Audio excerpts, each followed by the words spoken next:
Well, the recovery from Hurricane Laura continues. I managed to get my power back, but then woke up sick this morning, so just can't win.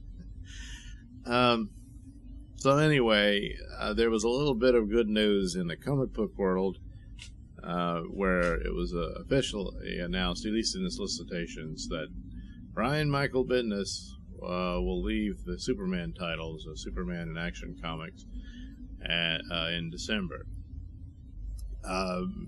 Although there's some word he may move on to Batman, which, jeez, that doesn't sound good. But Superman, the title, after they did their rebirth, was working. It was actually getting pretty good. And they had found a clever way of making him a father with a young son, and it worked out very well.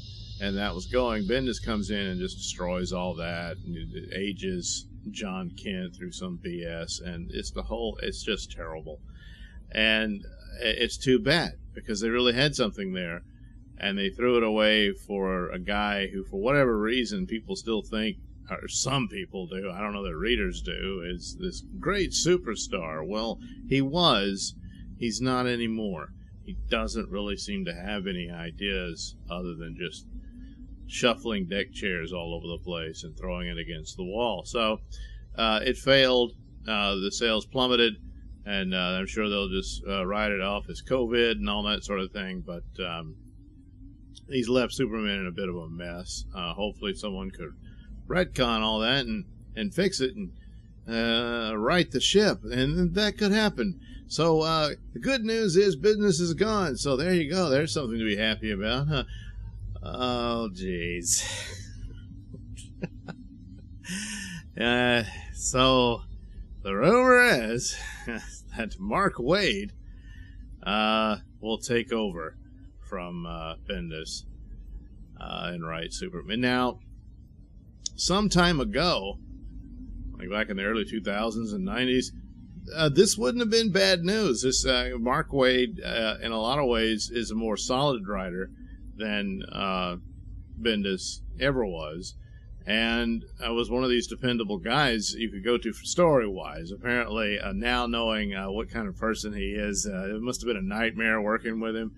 But he produced good scripts and storylines and all that, and had good runs on The Flash and then Captain America, stuff like that. And of course, he wrote the script for Kingdom Come, where that was, for a while, everything was Batman, Batman, Batman. But when Kingdom Come came out, I was rather taken aback by suddenly Superman was the star of the show, and he's the star of that book. And so that was impressive. But Kingdom Come, especially when you read the pitch and notes that Alex Ross prepared for it, that's all Alex Ross, really. He just didn't know how to write a script, and so Mark Waid came in to facilitate that.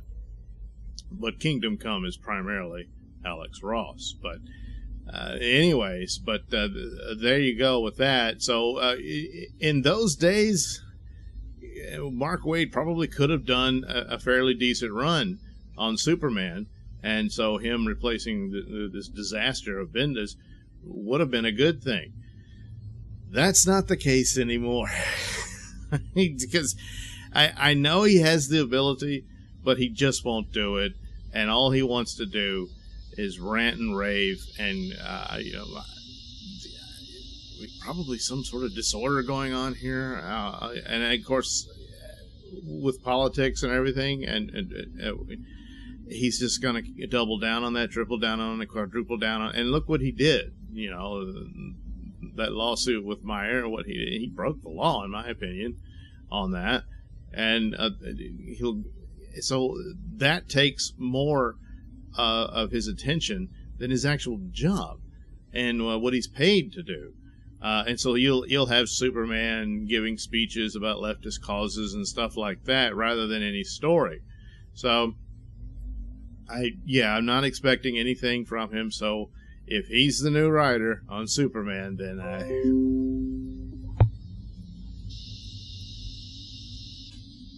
So if he's the new writer on Superman, then won't be collecting that book. That's too bad. It might actually be something good in there, but he'll find a way to ruin it. He's just a very nasty, hateful man. And, at one point I might have felt sorry for him because there did seem to be something deeply wrong with him. But at this point, no. He's burnt every bridge. And why they keep going back to these guys, I don't know. He's not going to deliver what he used to. And you're just throwing money away. But at this point, maybe they don't care. The word seems it's not going to be very good. DC Comics still has this golden opportunity to shine forth, and I thought they were, because they made those moves of dropping Diamond and keeping the books going and running like a business. You got to get your product out there in spite of the lockdown and everything, and that was a good sign.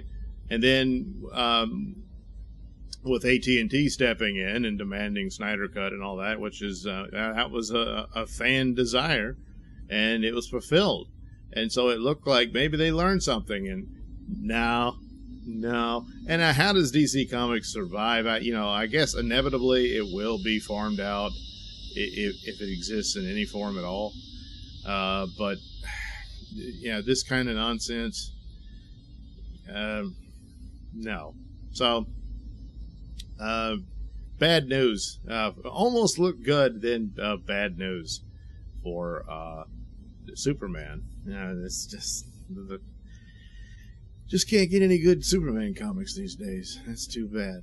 Anyway, sorry for bringing in the bad news. But hopefully it's just a rumor, but it sounds like that's probably what they're going to do. I don't know how long he'll be on it or what have you, or maybe he'll do some other books too, but it looks like Waid will be at DC. Alright, thank you for watching and listening. Why not like and subscribe, and check out that link description below. That'll take you to my mini stores and have plenty of goodies for you. Hats, mugs, stickers, posters, all that goody stuff. Plus, you can head over to indieplanet.com and pick up a copy of my comic book Night Night. Oh, yeah. Plus, you can also catch my podcast, Mr Nailsin Show, over at RadioMisfits.com. And you can also watch my videos on my channel at BitChute. That's the Mr Nailsin channel on BitChute.com.